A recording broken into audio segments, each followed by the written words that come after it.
দেশে আবারও করোনা ভাইরাসের প্রকোপ বাড়তে শুরু করেছে।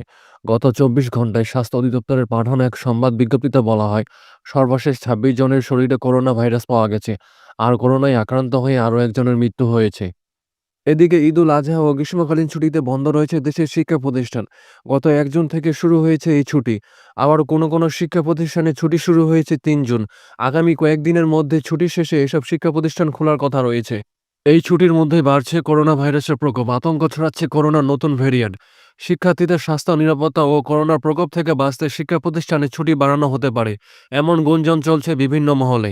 তবে এখনও এই শিক্ষা প্রতিষ্ঠানে চলমান ছুটি বৃদ্ধির কোনো পরিকল্পনা নেই সংশ্লিষ্টদের। এদিকে স্কুল খোলা বা বন্ধের বিষয়ে কথা বলেছেন মহাশয়ের উপপরিচালক মোহাম্মদ ইউনুস ফারুকী। তিনি বলেন, ইতোমধ্যে করোনা ডেঙ্গু প্রতিরোধে শিক্ষা প্রতিষ্ঠানগুলোকে নতুন নির্দেশনা দিয়েছে মাধ্যমিক ও উচ্চশিক্ষা অধিদপ্তর মাওসি।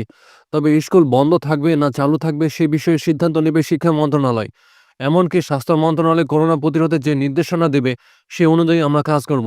এখনও যেহেতু মাধ্যমিক স্কুলগুলো খোলেনি, তাই আমরা নিরাপদে আছি।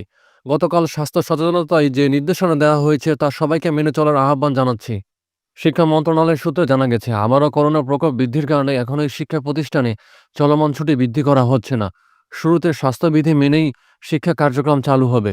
এরই মধ্যে সংশ্লিষ্ট অধিদপ্তর থেকে নির্দেশনা জারি করা হয়েছে। শিক্ষা মন্ত্রণালয় এবং প্রাথমিক ও গণশিক্ষা মন্ত্রণালয়ের প্রকাশিত চলতি ২০২৫ শিক্ষাবর্ষের শিক্ষাপঞ্জি থেকে জানা গেছে, ঈদুল আজহা ও গ্রীষ্মকালীন ছুটি শেষে প্রাথমিক বিদ্যালয় খুলবে আগামী ২৩ জুন।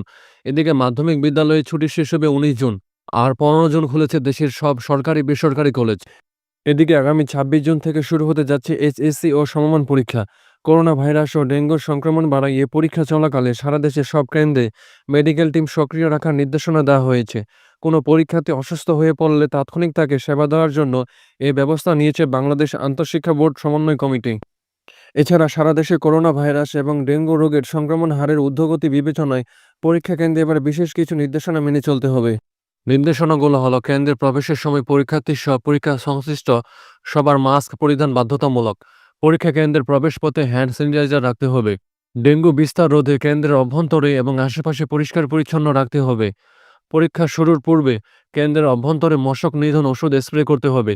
এ বিষয়ে স্থানীয় প্রশাসনের সহযোগিতা গ্রহণ করতে হবে। পরীক্ষা কক্ষের আসন বিন্যাস বোর্ডের নির্দেশনা অনুযায়ী পরিপালন করতে হবে। প্রতিটি পরীক্ষা কেন্দ্রের মেডিকেল টিমকে সক্রিয় রাখতে হবে। এ বিষয়ে সিভিল সার্জন অথবা উপজেলা স্বাস্থ্য ও পরিবার পরিকল্পনা কর্মকর্তার সাথে সার্বক্ষণিক যোগাযোগ রাখতে হবে।